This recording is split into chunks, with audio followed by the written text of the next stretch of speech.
Sorry, I got cut out by my girlfriend. We want only two things from our Indian neighbors, President George Washington made clear. Now they want us to be neighbors. Hunting and trading in furs, once the principal livelihood of most tribes in the southeast, would be replaced by raising crops and livestock. According to Washington's policy, Indians were to be considered owners of the land on which they lived. Secretary of War Henry Knox could not have been clearer. Fort Knox. The Indians, being the prior occupants, possess the right to soil. It cannot be taken from them unless by their free consent. To dispossess them in any other principle would be a gross violation of the fundamental So they had laws to of infiltrate. nature and of that justice which is the glory of a nation. Was the glory of them taking our land. To carry out the new national Indian policy, Hey, man, federal man. agents were sent out as middlemen between the chiefs and the federal government.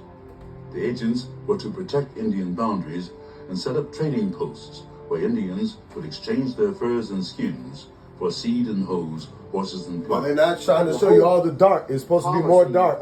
It wasn't just them, you know. White people just came. Toward the Cherokees was ironic in that And we opened with arms.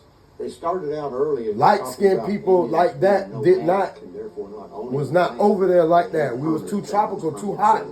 Even when they went to They also Africa, that talked shit was about too hot. Teaching the women to spin and weave, which of course they We did. taught them everything, come on. And they talked about turning the Cherokees into farmers. And of course, We were already Cherokees farmers. for as long as anybody knows anything. But they about wanted us to Cherokee. do it how they What they wanted. really wanted, of course, was the land. Guided by federal agents, missionaries, and southern planters, Cherokees began to imitate Anglo-American economic life.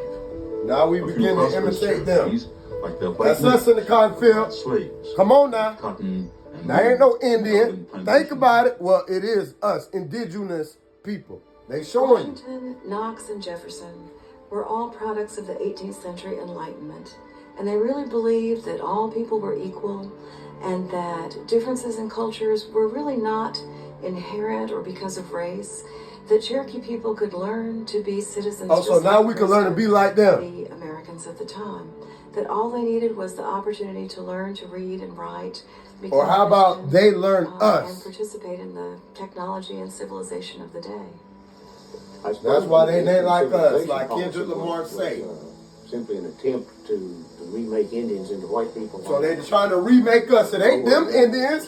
Who they trying to remake? Us. Who they classify us as black? She's mad. My Puerto Rican girl. My island. Away from white Yeah, people. I know. I'm So gonna get her it was, sister too. She know. Two-sided coin, and the two sides were contradictory. Presidents, federal agents, and missionaries urged Cherokees to abandon clan revenge for written law. Well, really To black. sign their lands held in common Lower to that. That is individual way too male high. family Okay, heads. baby. To have men, rather than women, take major responsibility for Go farming behind us. and use the plow and fence their fields.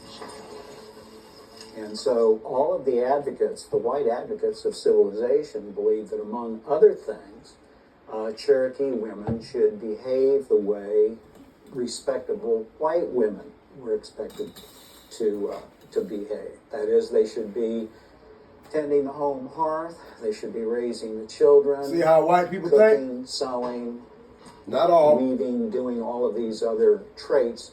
And agriculture, which in Cherokee society had been the traditional. Now they trying to mold a of the society. woman, Shut up. agriculture was the proper role for Cherokee men, not hunting and certainly not warfare. Shut up, What's please. the again? Lenny locked and again to like on the neatly asking.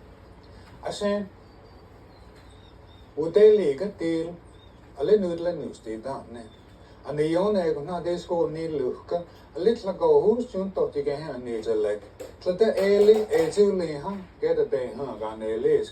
A lens could square and needs a leg to throw on a lace. Many of the Cherokees think they are not derived from the same stock as whites, that they are favorites of the Great Spirit, and that he never intended they should live the laborious lives of whites. Despite these clashing perspectives, there were successes. Samuel Worcester was one missionary who really made a difference. Worcester set out from Boston in 1825 with the Cherokee Nation, heading for Brainerd Mission in eastern Tennessee. He learned the Cherokee language in hopes of bringing Christianity to the Cherokees. To Worcester, acculturation was the one true path to happiness and well-being for the Indians. And the best place to start was with the young. And this is where we get religion culture from. We were spiritual, not religious. Nothing wrong with religion, but this is where we get it from. Anglo-American farming family. The boys chopped wood. Just making sure it's recording. The girls cooked meals. Nothing wrong with religious groups if you're doing the right thing. But just remember, it was brought to us like Malcolm X. Plymouth Rock landed on us. I probably didn't say that right, but it is what it is. You understand what I'm saying? To civilize and Christianize the Indians.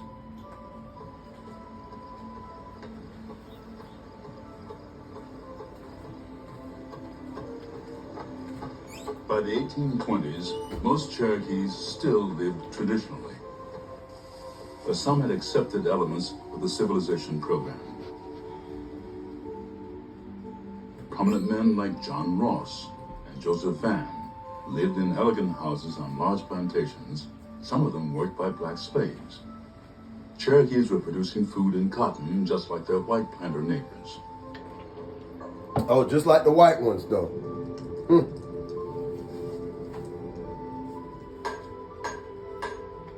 Mills and blacksmith shops had been set up.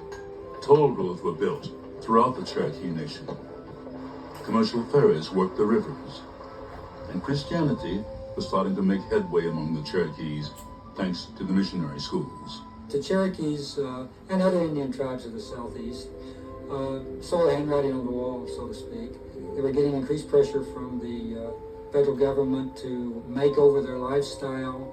They were getting increased pressure from the non-Cherokee people that were moving into that region to make some changes. And they're darker than that. Because they could no longer be the hunters and the farmers that they once were. And so in a fairly short period of time, the Cherokee were, I think, astonishingly successful in making themselves over. As time went on and over many, many years, Cherokees began to find that Christianity was very compatible with our belief sets.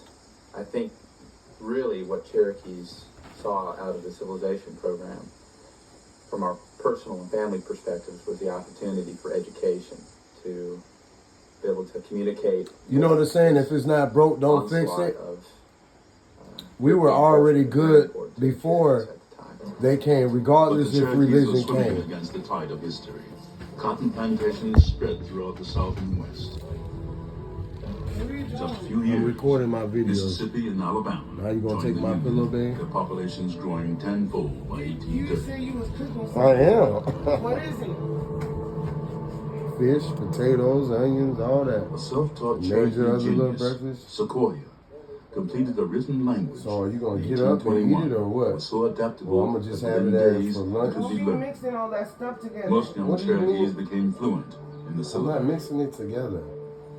He knew that white people could read and write, so he figured Cherokees could do it too, and he They worked figured we years. could do it too, but we mastered everything else. You need to lower your voice. And finally came up in the early 1820s with the Cherokee syllabary so that Cherokees could read and write. He became almost an overnight celebrity. He was wined and dined in Washington and interviewed, and I don't think he liked it very much. He wanted to get back to the Cherokees, and I don't think he was particularly happy with the fact that the missionaries latched onto the syllabary quickly and started translating hymns and the Bible into the Cherokee language. He didn't do it for that. I don't think he anticipated that. Another example of the adaptable Cherokees, perhaps the most accomplished, was Elias Boudinot. Along with a few other Cherokees, including his cousin John Ridge. Elias Boudinot traveled to Cornwall, Connecticut in 1817 to study at the American Board of Commissioners for Foreign Missions School. Elias Boudinot and John Ridge are really interesting examples of Cherokee efforts to find a place within American culture and American society. They go to Cornwall, Connecticut to go to a mission school that is specifically for really people of color. I mean, they have students from the South Pacific who are attending. Now it's people of color, And not they, Indians. People of color fall in now. love with Pay two attention. of the daughters of the town of But Cornwall. I thought it was Connecticut. Indians. Now it's people of White color. America had extended a promise to Native America that they could become civilized and they could become Americans and they could participate in America as equals. What Ridge and Boudinot found, in fact, was that that promise was empty.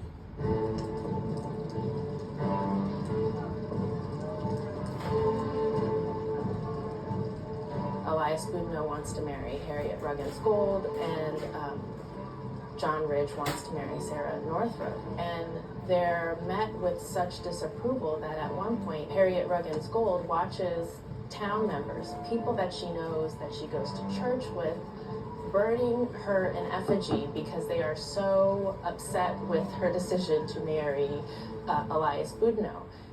The girls of her choir show up to church with black armbands to demonstrate their mourning of her decision to marry this, you know, the newspaper uses quotes like dusky son or savage son. These same people who had welcomed them with open arms Us, as we the welcome children them. of the forest now were completely in arms because they had married white women. So with this, And we adapted to the ways. We took upon Christianity, Boudinot and Ridge were very well aware of and what they still, was doing. to this day, we They suffer. could be civilized as they wanted to be. They could be as rich as they wanted to be. But they were not white, and white America was not prepared to accept them on an equal basis. So those people who walked on the Trail of Tears suffered, cried, and hurt, and when their child was sick with a fever,